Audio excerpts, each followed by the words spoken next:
시편 13편 1절.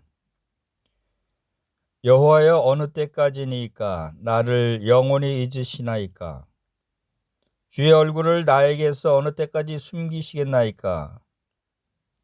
나의 영혼이 번민하고 종일토록 마음에 근심하기를 어느 때까지 하오며, 내 원수가 나를 치며 자랑하기를 어느 때까지 하리이까?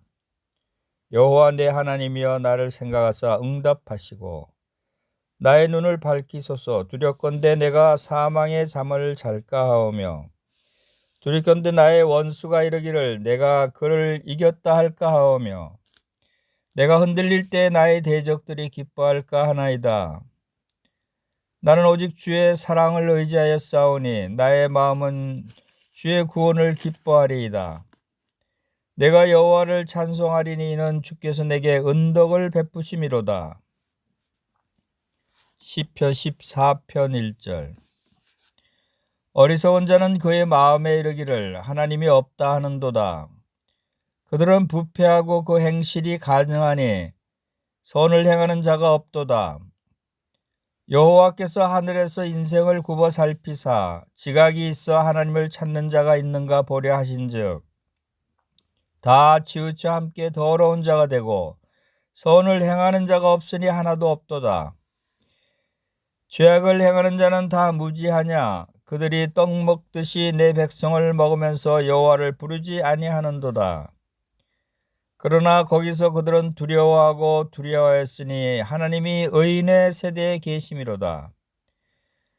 너희가 가난한 자의 계획을 부끄럽게 하나 오직 여호와는 나의 피난처가 되시도다. 이스라엘의 구원이 시온에서 나오기를 원하도다. 여호와께서 그의 백성을 포로된 곳에서 돌이키실 때 야곱이 즐거워하고 이스라엘이 기뻐하리로다. 시편 13편과 14편 내용에 관한 연구입니다. 13편은 어느 때까지니까 라는 표현이 4번 다윗의 입술로부터 나옵니다. 대적에게 맹렬히 쫓기는 중에 다윗은 무엇 때문에 하나님의 수레가 더디오는지 의아해했습니다. 그를 압박하는 다음 4가지 두려운 짐에서 벗어나게 할 도움이 과연 오지 않는 것인가? 그는 하나님이 그를 잊으셨다고 느꼈습니다. 그는 자신이 여호와의 은총에서 끊겨졌다고 생각했습니다. 그는 날마다 영혼의 깊은 좌절을 경험했습니다. 그는 늘 패배자의 입장에서는 부끄러움을 당했습니다.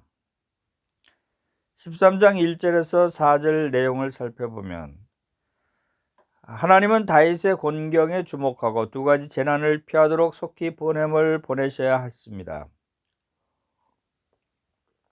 첫째는 다윗의 죽음이며 둘째는 그의 대적에 자긍하는 짓거림입니다. 만일 여호와께서 다윗의 눈에 생기를 회복하기 위해 신속히 행동하시지 않는다면 그 눈은 영원히 죽음 속에 잠길 것입니다. 만일 여호와께서 물결을 돌이키지 않으신다면 대적이 곧 이겼다고 다윗이 완전히 패했다고 자랑할 것입니다. 13편 5절에서 6절 내용은 이제 결과에 대해서는 아무 의문이 없습니다. 시편 기자는 응답이 오고 있다고 믿습니다.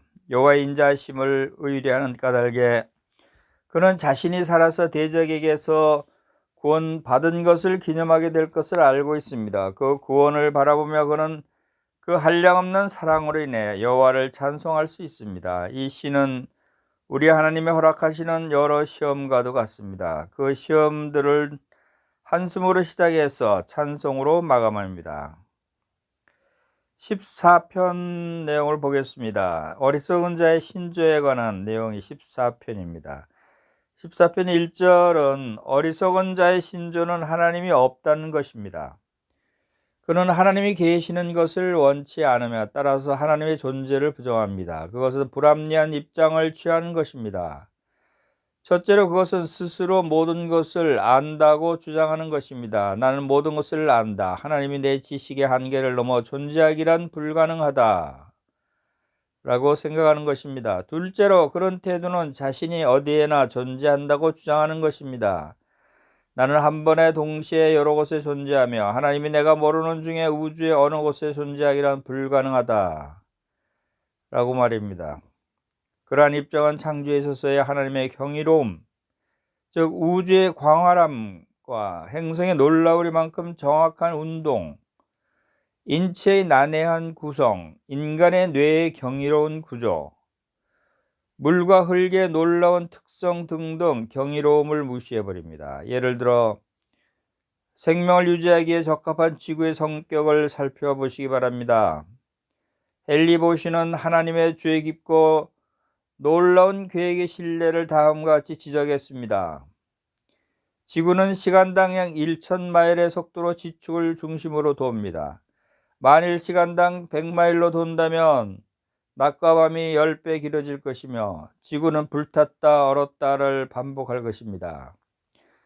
그런 상황에서는 식물이 살 수 없습니다. 만일 지구가 달처럼 작다면 중력이 너무 약해서 인간의 필요에 충분한 대기를 보존할 수 없을 것입니다. 반대로 지구가 목성이나 토성이나 천왕성처럼 크다면 중력이 너무 커서 인간이 거의 움직이지 못하게 될 것입니다. 만일 지구가 금성해처럼 태양에 가까이 있다면 아무리 더운 지역에서도 매일 밤 눈과 얼음을 보게 될 것입니다. 만일 바다가 현재 면적의 절반이라면 강우량이 현재 4분의 1로 감소될 것입니다.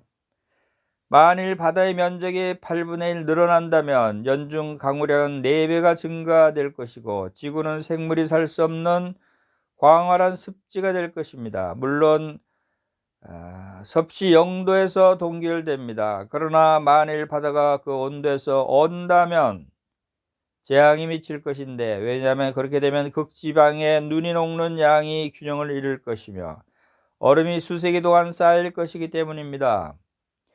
그러한 대재앙을 예방하기 위해서 여호와께서는 바다에 소금을 넣어 그 빙점을 달리 정하신 것입니다.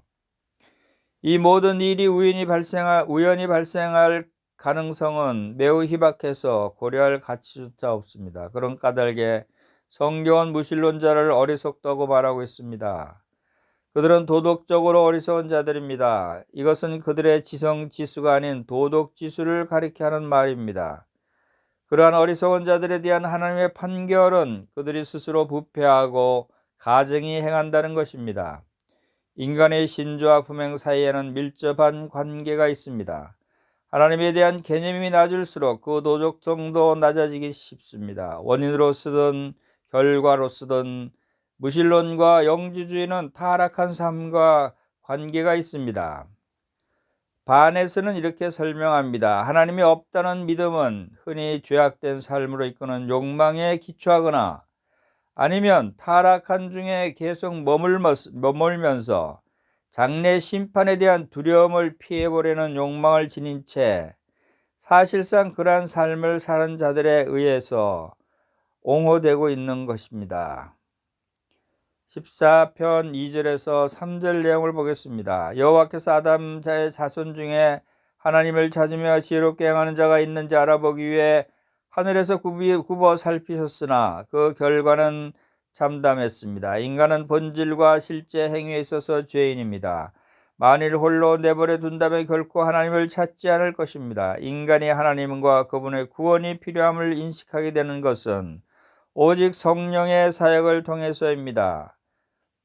바울은 죄가 온 인류와 인간의 모든 부분에 영향을 끼쳤음을 보여주기 위해서 로마서 3장 10절에서 12절에서 이 시의 처음 세 구절을 인용합니다. 여기 이 시에서 물론 그 묘사가 확실히 사실이긴 하지만 다윗은 온 인류를 생각하는 것이 아니라 의인과 대조적으로 공공연히 하나님을 부인하는 자들을 생각하는 것입니다. 이 불경건한 자들은 사시고 참되신 하나님에게서 떨어져 나간 자들입니다. 그들은 도덕적으로 부패했습니다. 하나님은 그들 가운데서 선을 행하는 자를 하나도 발견하지 못하셨습니다. 14편 4절입니다. 그들의 무지는 하나님의 백성을 대하는 태도에서 나타납니다. 만일 그들이 하나님이 가난한 자를 보호하시고 죄를 징벌하신다는 것을 안다면 마치 떡 먹는 일처럼 합법적이고 일상적인 일인 양 신자들을 삼키지 않을 것입니다. 만일 그들이 하나님의 선하심과 어미하심을 안다면 기도 없이 인생을 살아가지 않을 것입니다. 14편 5절에서 6절 여호와께서 무지한 자 편에 서실 때 불의한 자는 크게 두려워할 것입니다. 그들은 그 늘 가난한 자들의 단순한 믿음을 조롱했으나 이제는 그들이 부인하는 하나님이 그분의 백성의 피난처에 있음을 알게 될 것입니다. 14편 7절 메시아가 자기 백성을 구원하기 위해 시온에서 오실 것입니다.